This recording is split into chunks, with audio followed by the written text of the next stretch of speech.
তাহাজ্জুদ নিয়ে গবেষণা করেছে আমেরিকার একদল বিজ্ঞানী।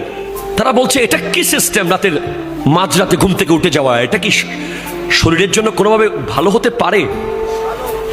তখন তারা এক দলকে ঘুম পাড়িয়ে রেখেছে, আরেক দলকে ঘুম থেকে তুলে দিয়েছে তাহাজ্জুদের টাইমে, দুইটা দল।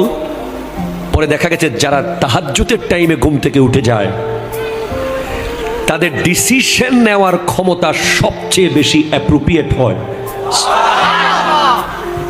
আমার নবী 63 বছর জিন্দেগিতে আমাদের 63,000 বছরের কাজ করে গেছেন, ঠিক কিনা বলেন না?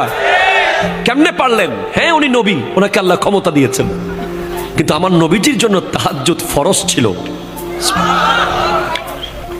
একটা মানুষ যখন তাহাজ্জুদ পড়বে সে কোনোদিন লাইফে রং ডিসিশন নিতে পারবে না।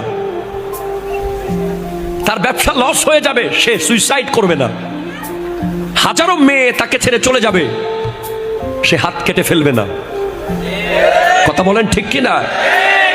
তার সম্পদ নষ্ট হবে, সন্তান মারা যাবে, তার লাইফে যতই ঝড় আসুক, তাহাজ্জুদের মজা একবার যে পেয়েছে,